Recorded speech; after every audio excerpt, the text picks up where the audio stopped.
Sir Jai Hind. Major Mohammad Ali Shah sir, Jai Hind. बहुत बहुत शुक्रिया समय देने के लिए। Thank you sir. Jai Hind Rajesh ji, शुक्रिया। Thank you sir. दो बड़ी अहम खबरें मेरे पास हैं जिनके ऊपर मैंने आपके साथ बातचीत करनी है, लेकिन पहले व्यूअर्स के लिए पृष्ठभूमि बता दें कि मणिपुर में एक अम्बुश होता है।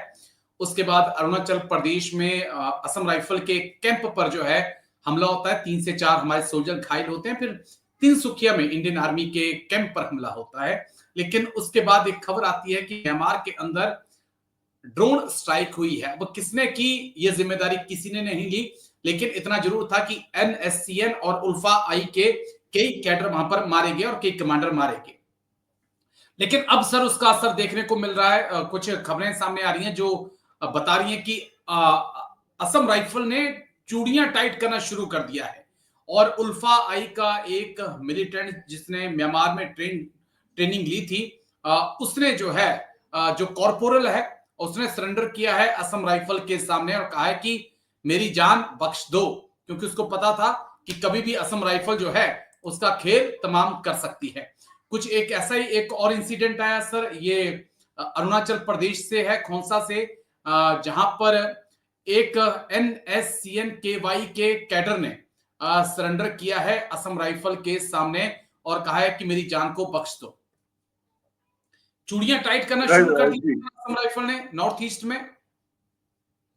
जी राजेश जी, सबसे पहले तो मैं आपको मुबारकबाद दूंगा कि आपने जिस तरीके से आप काम करते हैं और आपका फोकस खास तौर से north east part of India पे है, असम राइफल्स पे है, काबिल तारीफ है। वाकई में मैं दाग देता हूं और it is no ordinary feat, it's extraordinary. ये वाकई में राजेश जी, और मुझे थैंक यू सर। बेहद खुशी होती है जब मैं खास तौर से एक फौजी भाई के साथ गुफ्तगू में होता हूं जो एंकर भी हैं टॉप के हिंदुस्तान के, और जो समझते हैं north east part of India को। बहुत कम लोगों को ये समझ है। अब बात करते हैं, आपने बताया कि जो मणिपुर में एम्बुश जी होता है और फिर असम में आर्मी कैंप पे अटैक होता है, फिर ये इस तरीके से आपने बताया कि भाई अरुणाचल में भी ये लोग आ गए थे, अंडरग्राउंड की हरकतें हो गई थी। अब और उस टाइम पे हम लोग गुफ्तगू में थे, आप और मैं, बिल्कुल सर। और मैंने आपसे कहा था और आपने बिल्कुल अग्री किया था कि मैंने कहा था कि असम राइफल्स उनको नहीं छोड़ेगी। धरती में हो, पाताल में हो, आसमान में हो, कहीं से भी हो, वो एक्शन जरूर लेगी। वो ऐसी जी अव्वल दर्जे की फाइटिंग फोर्स है। तो आपने भी अग्री किया था इस बात पे। तो देखिए, म्यांमार में जो ड्रोन स्ट्राइक्स हुई, किसी ने हालांकि कोई पुष्टि हुई नहीं है, किसी ने कोई क्लेम लिया नहीं है, हम अच्छी बात है। लेकिन जिसने भी किया हो, कह रहा क्योंकि क्लेम किसी ने लिया नहीं, जिसने भी किया हो काम तो अच्छा किया भैया। बिल्कुल सर। सफाया हुआ वहां पे उग्रवादी जो थे, आतंकवादी जो थे, दहशतगर्दी जो थे, जो नापाक मंसूबे, जिन पे के नापाक इरादे थे, उन पे कार्रवाई हुई, बड़ी अच्छी हुई।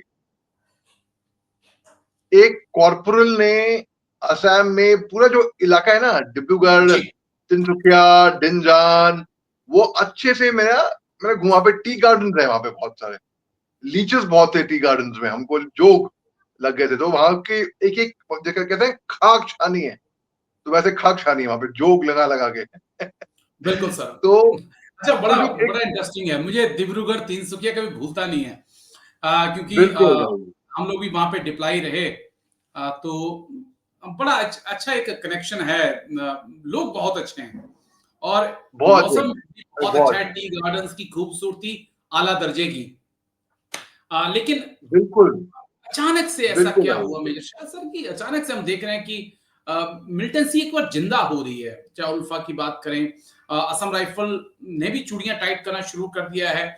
लेकिन उसके बाद भी इंसर्जेंसी एकदम से, क्योंकि बीच में ऐसा लग रहा था कि नॉर्थ ईस्ट में शांति आ रही है, अब हम देख रहे हैं कि नहीं, थोड़ा सा एक चेंज हुआ है नॉर्थ ईस्ट में। जी देखिए, दरअसल असल में north east part of India जब हम बोले, खास तौर से मणिपुर की बात करते हैं, क्योंकि वहां पर जी जी मैं अभी जो फिलहाल चल रहा है, जो कुकी मैती की फाइट, उसकी बात नहीं कर रहा हूं मैं। जी जी मैं जो वहां पे अंडरग्राउंड प्रॉब्लम हो रही थी, जैसे कि पीएलए, यूएनएलएफ, केवाईकेएल, प्री पाक, एक जमाने में एक अंडरग्राउंड ग्रुप था PULF, okay. People's United Liberation Front, K Y K L चंगले याबन खाना लोग, PREPAK, U N L F, United Nation Liberation Front, P L A People Liberation Army, insurgent Nagaland में NSCN IM, NSCN K था, फिर NSCN U आया, फिर अलग अलग फैक्शन आए NSCN के, ठीक है। तो ये इंसर्जेंसी, हालांकि मिजोरम में एक टाइम पे लाल डेंगा बड़ी वहां पे इंसर्जेंसी थी, लेकिन मिजोरम में कर्ब कर दी गई, वो हट गई। तो वैसे ही नागालैंड में सीज फायर है, मणिपुर में कुछ कुकी ग्रुप के साथ सू अग्रीमेंट है, सस्पेंशन ऑफ ऑपरेशंस का अग्रीमेंट। मैं तो कहूंगा कि ये सीज फायर का एग्रीमेंट हो, ऐसा दोनों पक्षों से हर ग्रुप के साथ में हो ऐसा एग्रीमेंट।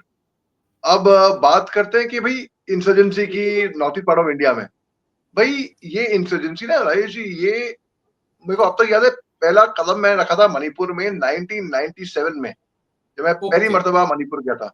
हालांकि नर्सरी मैं अरुणाचल प्रदेश से शुरू करी मैंने, तो north east part of India से मैं वाकिफ था, as a civilian, as a फौजी ब्रैट ऑल्सो। तो ये इंसर्जेंसी थी, तब भी थी, मगर मीडिया में रिपोर्ट करने वाले बहुत कम थे।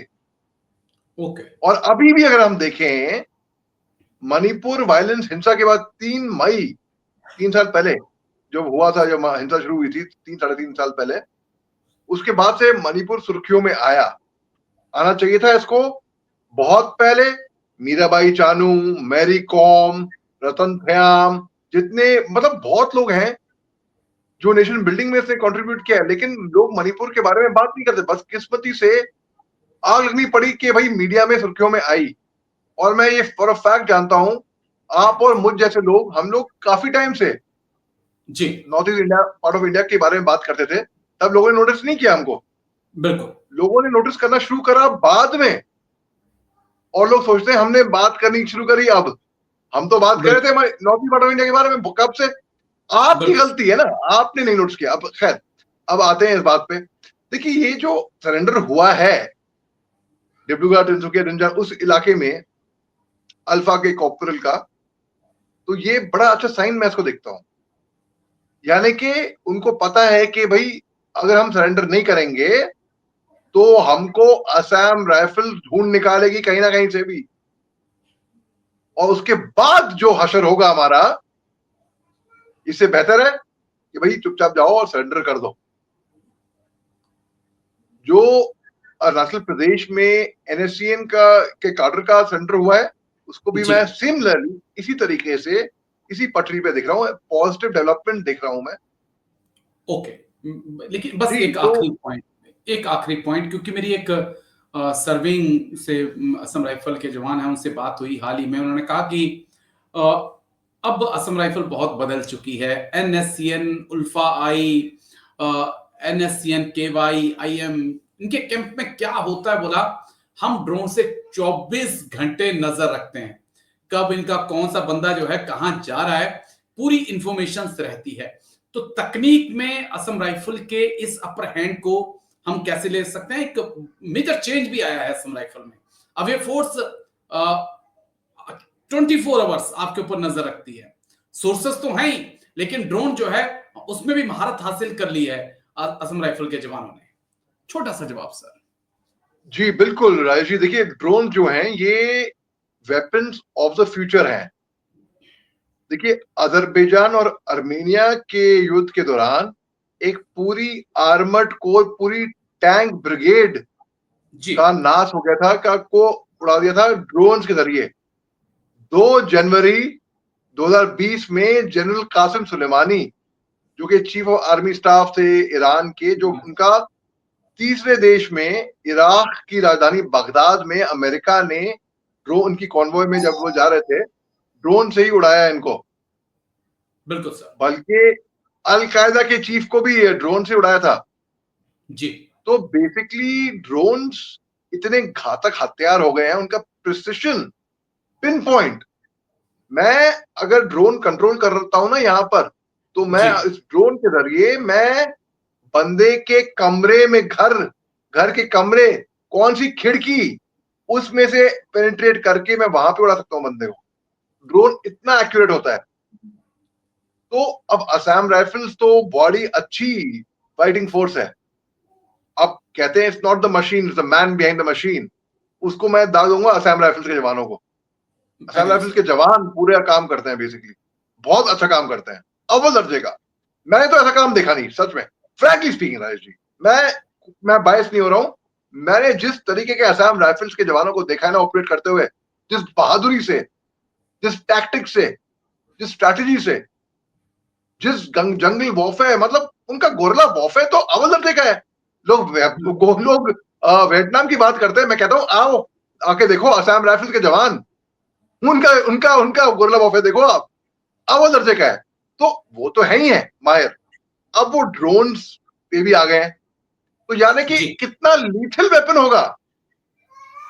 ऐसा जवान जो बहुत बहादुर भी हो, टैक्टिक्स में अव्वल दर्जे का हो, टेक्नोलॉजी भी आ गई है उसको। बिल्कुल सर।